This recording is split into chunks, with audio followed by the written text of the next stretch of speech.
So rap, season 4, the best of, part 1.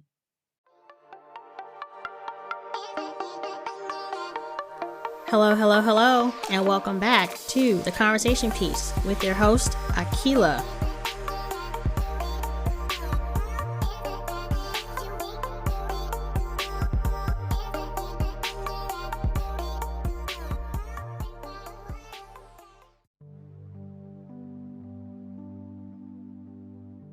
In February of this year, I had a close friend pass away.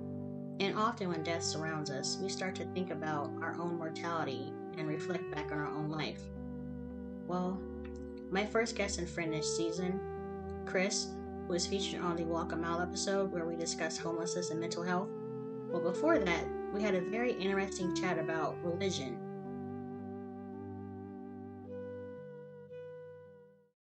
The Book of Job, I read the Wikipedia's version of it. I didn't, because I read here parts of the Bible here and there. I read Genesis and Revelation. Don't ask me why the beginning and the end. I don't know. But what about the Book of Job specifically had you crying? So basically it starts out, the God and the devil are having a conversation, and God, and I'm paraphrasing this horribly, God is like, yo, look at Job. He has got this. He is awesome. He worships me. He is the best. And the devil's like, yeah, but his life has been really great. So what? Like, if you gave him some hardship, he would totally turn against you. And so God, in essence, says to the devil, I mean, do what you want with him, but don't kill him. And the devil's like, cool, dude, I'll do it. And he just destroys everything that this man has. He kills his family. His crops fail. He loses all his money. He gets like boils on his body. He becomes very diseased, but Job still loves the Lord. And so, you take out of that, like, he went through these trials and tribulations and still comes back to God. What I took out of that when I first read it, and before I was like as into the Christian faith as I am now, is like, what? It was manipulative. And it made me so angry that God was willing to let the devil manipulate this man, and that they're having these conversations, and it's just like, for what? Why would you do this to someone? You kill his family, you destroy their lives to let the devil like have him be his plaything. So it was very like a cat and mouse game. And I still struggle with that, obviously, because it makes me feel very much emotion, a lot of emotions, anger, frustration. And I struggle, like, am I supposed to feel that way? Am I allowed to feel that way? But it made me very frustrated that God, this person that is supposed to be like a father to me, and is supposed to care and love me unconditionally, would allow this to happen to somebody just to prove a point to the devil. Right. Because I look at things through an Islamic lens, and when we say God, we don't assign any form to him, so that he's not flesh, he's not human. And the devil, Satan, is part of his creation. So you have creator and creation. And there's a very interesting passage in the Quran about when God is about to make mankind. And so the two things in his creation that will face judgment are man and jinn.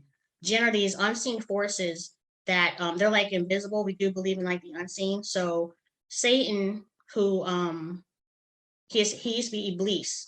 You see the fall of Satan.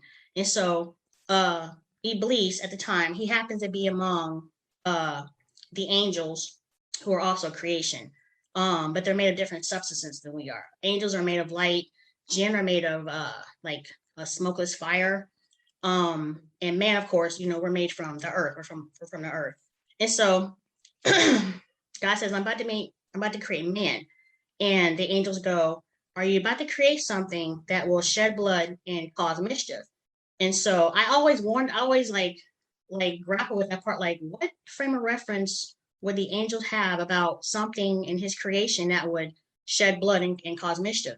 And it's the jinn, it's the jinn race, and which is a part of what Satan is. And so uh the angels only have a knowledge base of what the creator has given them. So as he's creating man, God breathes his breath into man.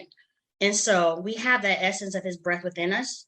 And so, and he also taught man certain natures that the angels didn't have a knowledge base of. And so he gives a command to the angels, bow down to Adam. They all bow down except Iblis, Satan. Satan. So he goes, why didn't you bow down when I commanded you? And Satan goes, I'm better than he is. You created me from fire and him from clay. And so it's already introducing the themes of, jealousy, arrogance. God basically says to Satan, get out of here. You're not welcome here. And so then Satan, before he leaves, he goes, I'm going to prove to you that you made a mistake in making mankind. I'm going to wait for them in front of them, behind them. I'm just going to assault them from all sides. But the thing is that God already knew Satan was going to rebel. So that's a lesson to us that even at the base of creation, you're being tested. You know what I mean? So, but the thing is that he did give, and the devil at that point, he said, will you give me time to prove to you that mankind is a mistake? He goes, yes. He goes, I'll give you time to prove to me that man is a mistake. And whoever follows you, I'm going to fill them with hell. If God responded to the request of the devil, what makes us think that he won't respond to us in our prayers and our calls? Religion is really fascinating, and I think especially for me coming to it older than a lot of people. I didn't grow up in a religious household, and my stepfather was an atheist, and I hate to say I don't know. I called myself agnostic for a long time just because it was like, I don't want to believe there's nothing. It's hard because sometimes when you grow up a certain way and you grow up with the concepts, it doesn't baffle you so much, and it's easier to accept. But when my particular upbringing was just, there's nothing, and my stepfather was really negative about all that stuff. There's nothing, and you're just gonna die, and then there's this overall creator who loves you. It's a really hard transition. And then I think too, not having a strong parental guidance in my life, so imagining unconditional love from somebody is really hard. And so I think that when I look at Job, I'm like, well, this just reiterates all the things that I've thought that were bad about Christianity. God doesn't really love me. And that's, I think, what upset me so much about Job, was that it was like, yeah, God doesn't actually love me because he would let somebody hurt me to teach a lesson. So I don't want to believe that. I do struggle with that. And I think that that's just the byproduct of having gone from one extreme to another. No, I mean, because I've been there too. I question a lot of stuff too, because it's like, and I think part of I think there's a faction of people who are like, well, listen, if there's so many billions of people who profess to believe in the creator, then why does evil exist? Why do it seems like bad people get away with, X, Y, and Z? And it's like, yeah, I understand that, but at the same time, he allows it to exist. Why does he allow it to exist? It's almost like, listen, you're my creation. You're here for a reason. You're here for a purpose. You're going, you can't profess to say you believe in me and then nothing happens. What is that? Faith without action is, what is it? Fruitless or something like that. It is a test, but at the same time, like I said, we're considered a marvel of his creation. The thing of his creation, we're considered the grandest of it. And so it's like we owe a debt to him. But with all these different fractions saying, oh, that, they're wrong. I took a world religions class. I took a world religions class in college, and I saw the similarities with a lot of faiths. and they all have the Yeah. same 10 poles. It's like mankind. It's Yes. like mankind comes and says, "Well, I don't believe in that, so I'm going to tweak it a little bit to fit my benefit, not opposed to what God wants me to do." And God essentially Yeah. wants you to be kind, be loving, Yes. be a community, not separate yourself based on some arbitrary stuff as some skin color, melanin, hair texture, class. It's so I think a lot of stuff that's going on is our doing. It's not so much Yeah. God. He already knows what's going to happen. It's our doing. People are the problem. Yeah. Yeah. Yeah. And it's like, what is that in us as people that makes us want to set each other, be apart from each other? And religion is bad. I mean, so I go to a Presbyterian church, and I couldn't tell you how many different types of Christianity there are. And in the Bible too, it talks about how there are different types of religions, there are different sons. Islam, they all branched from each other. It all comes from the same place. It's just that it's different, but it comes from the same place. So it's and we want to separate ourselves, but these little rules, these little strange things, and it's like, why do you use that particular thing, like abortion, or how somebody chooses to dress? You use those things to separate each other, and it's just so destructive. Yeah. Speaking of, I think no, because I mean, in Islam, it's not encouraged. It's not encouraged either. I don't know the hypocrisy within religion. I can understand why some people are just like, you know what, I give up. I'm atheist. Yeah. Like, I understand that. I mean, I don't subscribe to it, but I do believe why that's out there, because in essence, if you say you profess to believe in God and you're following the temples of your religion, then in theory there would be no hunger, no poverty, no homelessness, no racism. It's almost like everyone's a walking contradiction. If Jesus were on earth right now, where would he be? He would be at homeless shelters. He would be on the streets, because that is what he did. He was always with the people. But I really do think that Christianity is an active religion, and I think that as part of that, and as part of serving the Lord, is by giving to your community, by being with the people. Just being with people and showing them love is really how I best serve God, and I think that a lot more people should try that. Yeah. I didn't know. We do believe in Jesus. We just don't see him as the Son of God. We believe he was a prophet. Yeah. And what you notice, a common thread with the prophets is that, like you were saying, they were with the people, and what they spoke out against, their targets were the power structures, the wealthy. And of course, the wealthy are like, "Oh, you have to go. Sorry." Yeah. Their threats. Yeah, we don't want you here because you're destroying everything that we've built, and that's earthly wealth. And what does that do for us when we die? It does nothing. It does absolutely nothing. To hear more of our conversation, check out the episode Walk a Mile. If you have a message you would like to send to me, you can go to www.anchor.fm/Akila Lynch. That's spelled HUILA-LINCH. Hit the message button, record your message, and hit send. Looking forward to hearing from you.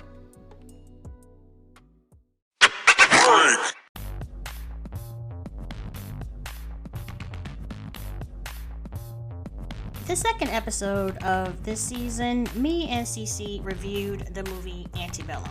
Now, Antebellum's raw video of my recording was 1 minute and 4 minutes long. I got it edited down to 45 minutes, and listen, it's a lot to put together. You guys have no idea how much work goes into putting a podcast episode together. Like, it's a lot. So basically, if you want to hear our conversation, check out the episode Antebellum. You'll be entertained. I promise you. I got stuff to do.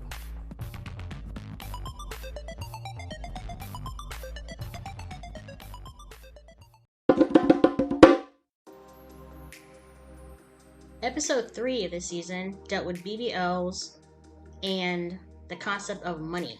Now, the BBL, or the Brazilian butt lift, I met a friend who admitted that she regrets getting it done.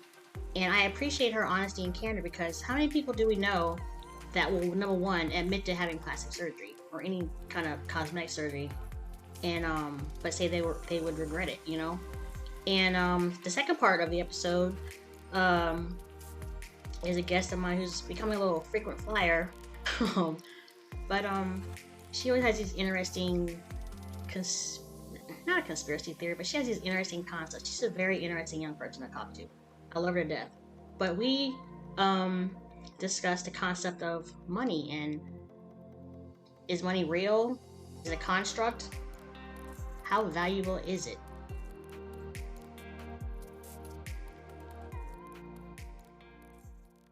If I were to go back in time, I don't know. I regret doing it because me looking back at it now, it's dumb. But if I can go back and undo it, I probably wouldn't, if that makes sense. I'm on the fence. I don't know.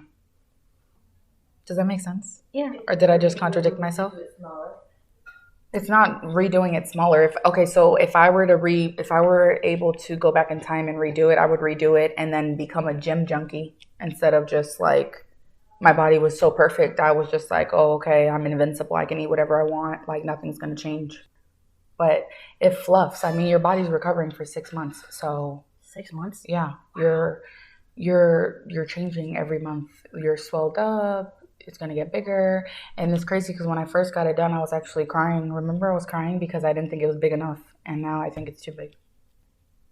And then that's when you really see that money isn't real. What is Bitcoin? And then what is it, Bitcoin or whatever, that there's only so much of it that they made. So you can invest in all that stuff, but there's a limiting, like a capacity of the money available. I don't know how Bitcoin works.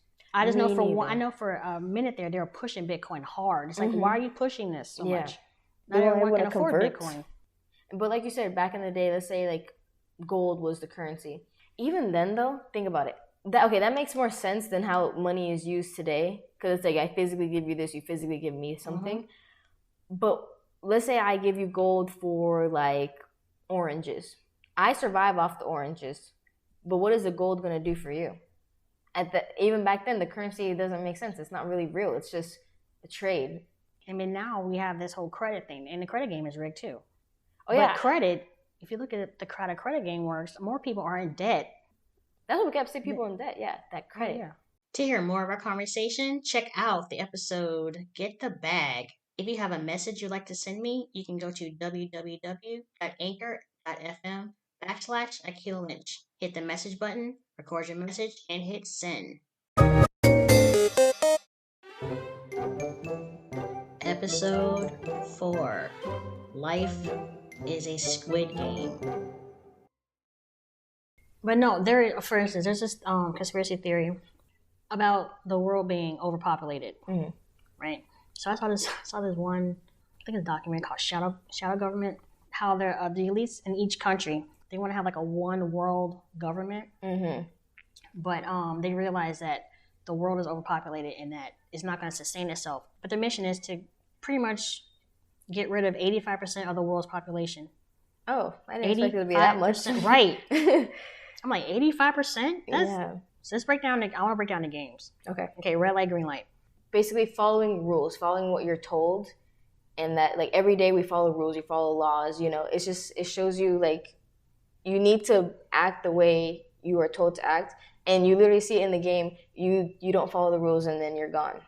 So I don't know, I feel like that one had a more daily life type of meaning behind it. What I also found interesting was that when they they use the word eliminate, right? But they didn't, even with that word eliminate, right? They're not thinking they're going to kill us, you know? So when they saw those two guys got shot, they're like, whoa, it like shocked the system, right? So what happens in everyday life? You do something, you're shocked, almost like shocked into submission, like, oh, okay, what do I do? What do I do? What do I do, right? And so then when she said green light, everyone didn't, you notice that no one moved, right?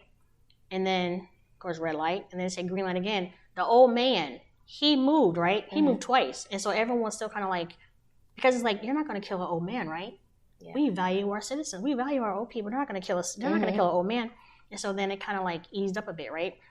And I thought it was very interesting how they put a time limit on it too. Oh, because think about it. If it wasn't for that time limit, you could be way in the back. Just chilling. Exactly. Mm-hmm. And just what was the second game? Honeycomb. Oh, yeah, Honeycomb. That one, I mean, not that it's easy, but they gave him more like leeway where he can get out on his own. They just weren't going to kill him. So I think he could easily get out of Honeycomb. What was the third game? Tug of War. Yeah, I remember he had all these tips and tricks, and every single game played, he was like, oh, this was my favorite game as a kid. And then he had like some type of knowledge behind it. So looking back, all the games they made were just because he liked those. So he knew how to win. Yeah, I think if there was one game that he was for definitely sure going to get killed if it came to that, was Tug of War. Oh, but here's why. You know, after they won and they're all laying down like panting and stuff like that, and their wrists are still locked to the thing, his never had a lock on it. When you replay the scene, his it doesn't have a lock on the wrist. Okay, so even if he were to fall, he wouldn't like. A lot of people like replayed it and then found these little Easter eggs. Yeah, so he wouldn't really have fell and died. What was the next game? Marbles. Oh yeah, that and then, episode that gutted me. That was I was so sad for the wrong person. Ended up being the head person of the whole game. Well, but we didn't know that at the time. I know, but I was sad. The way that Sang-Woo did Ali. Mm-hmm. And when he just turned, he knew he was about to just like when Ali like realized what happened. Like I was like, oh my gosh, I feel so bad. That was a game of trust. Oh yeah, that was that just. Or that man who had to like his wife ended up getting killed. That was probably hard too. And the scene where the girl like she just like lightly threw her marble. I was like, oh my gosh, like how they ended up just. But they kind of introduced her like midway, so you didn't get an attachment to her like you did with Seokbyuk. That was like the main girl. In Marbles, you remember the whole time the old man was walking around. He's just like, this was like my old town and the games and stuff. And then the guy thought he was having like a dementia moment, but he really wasn't. Or remember, he was just like, that's how you do your friend or whatever. So it's like he was there. He knew the whole time. And then the next game, they had to take him out the Marbles game. He had to sacrifice himself because the next game was that glass thing. Yeah. And let's just say everyone ran and got the jackets 2 to whatever the last number, and the old man got the first jacket. He would have to sacrifice himself and there's a chance that he could have lost on those glasses. So they had to make sure he had to sacrifice himself in that Marbles game. But there is no way that they were going to let him die, though. But yeah, you should look back or look at those clips where they scan. You don't see the old man getting scanned and the stuff like that. Okay. And the lock on the wrist thing. And then you remember when there was like that riot at night or whatever, and the old man started screaming and crying. Then they listened to him to stop or turn on the lights or come in and finally cool off the fight and stuff like that. I just missed all this stuff. I didn't even realize all this stuff. But there's like really no way of realizing it until you know what you're looking for. What is that? My dryer. Did you find that fascinating? If so, check out the episode Life.Is.A.Squid.Game. Lovecraft Country. How do I explain Lovecraft Country to people who have never seen it? I can't. I'm just going to let me and Cece's analysis do the talking for the show. Oh, and excuse my cat in the background. Feline energy be tripping. Also, Cece gets a little excited at times, just a little bit. It's called enthusiasm. Let's go. Okay, Uncle George and Hippolyta. That is to me, that they were so cute. That is Black love at its finest. And I was like, oh, it was so nice to see. Yes, I agree. Mm-hmm. I ain't gonna lie though. It was intriguing, the relationship of Rudy and Christina. Okay, first of all, I didn't know that. I'm like, oh, William really likes her. Because of course, Christina knew that Rudy was the white woman. But after a minute, Ruby, I guess that's her name, found out that Will was Christina was really Will. She found that out, but they just kept the roles going, you Yeah. know, for whatever else they had running. You know what I mean? But they both knew. Yeah, And low so key, that's my favorite couple. I don't know why they are my favorite couple. they're my favorite. That's what I was. They're my favorite couple. They're my I mean, favorite when you think about it, couple. outside of Uncle George and Hippolyta, they're the only not functioning dysfunctional couple on the show. Because people are like, oh, Letty and Atticus. No, there was so much tension between Letty and Atticus, so much deception, and just it's like, would you please just talk to her? Yeah. He just let Letty know what's going on, because Letty was like, listen, let's go. Letty was about the action. Tick is just like, he was so selfish up until the end. Well, up until like episode 10, he was so selfish. Yeah, I think I can understand, because he had a hell of a father. He had to really heal through what his pains from his daddy. Yeah. And the service. Look at the type of stuff they were doing. Yeah. Just killing nurses. I mean, you know what I mean? Just like, I mean, not just because she was a spy, but still, like, damn. Cold-blooded type stuff. Okay, back to Ruby and Christina. Why are they your favorite? Because even though their relationship started in deceit, the intentions were real. Yeah. You know what I'm saying? Like the intentions were real, but then they both got on board with the deceit, started to be together naturally behind closed doors, like as each other. Not until episode 10, though. Not really, because even when, let's say, for instance, the episode 8, Jigga Bobo, Ruby had to transform herself into a white woman in order to mask the pain, and then she had to, she slept with William, who was, really Christina. But I mean, it's like at that point, they're both masking themselves.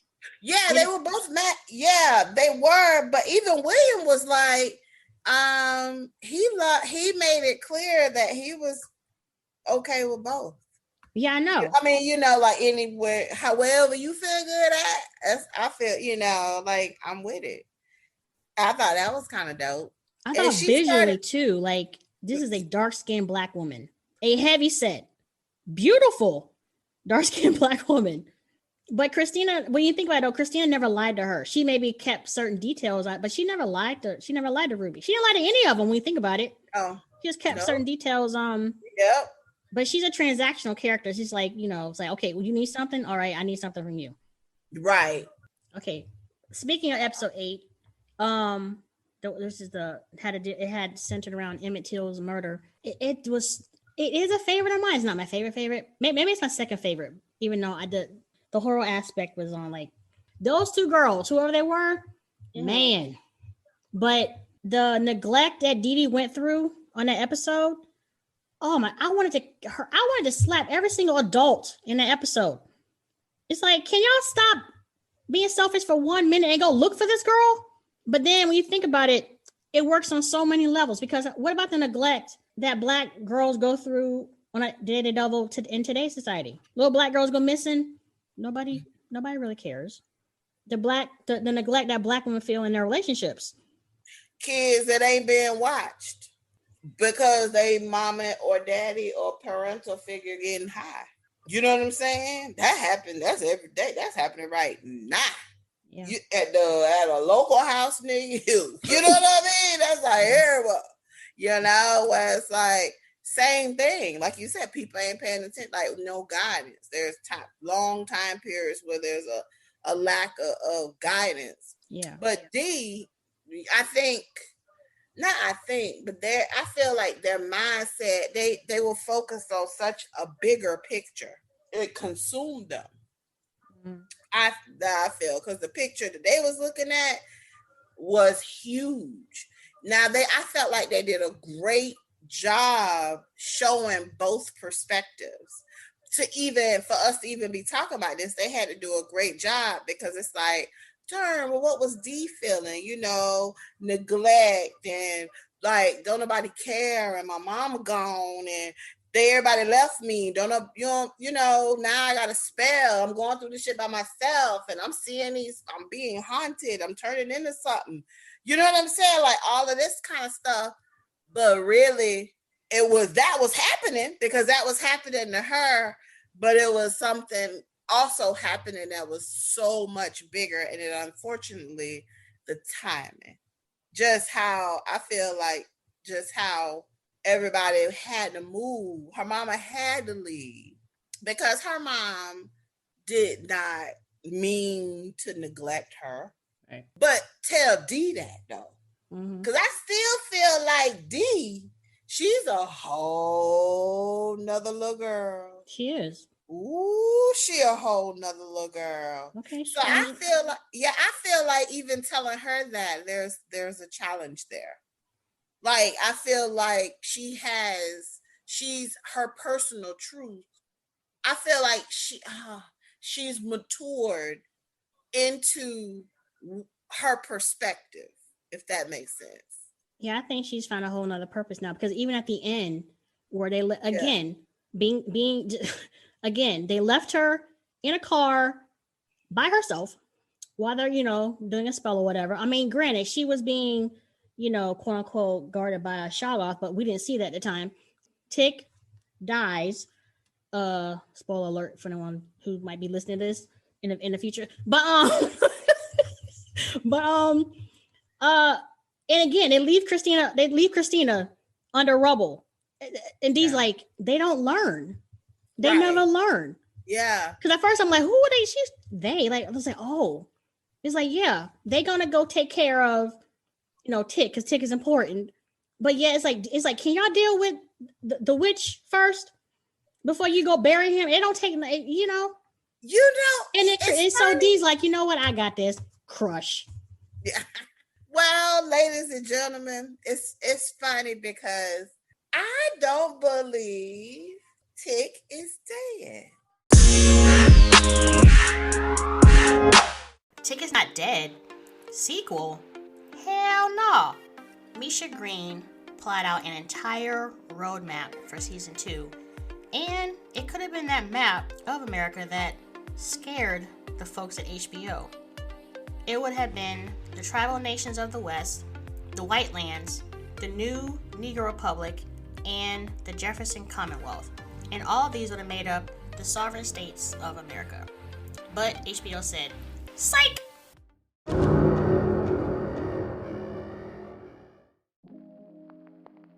Now I have to say, it is always a thrill to do breakdowns of movies and culture, just anything in general with CC. We have such differing perspectives sometimes.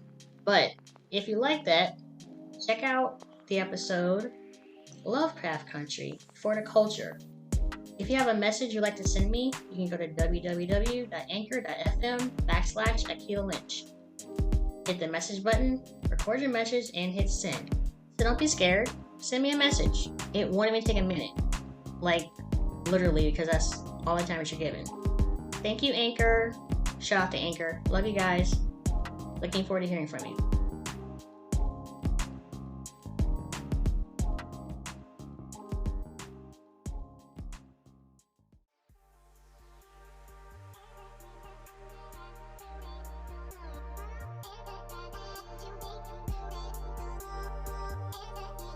Thank you again for tuning in to another episode of the Conversation Piece Podcast. I am your humble host, Akila, requesting that you join me again. So, until then, be safe, love, and value yourself so that you can love and value others. I bid you adieu with the greeting, Assalamu alaikum, peace be with you.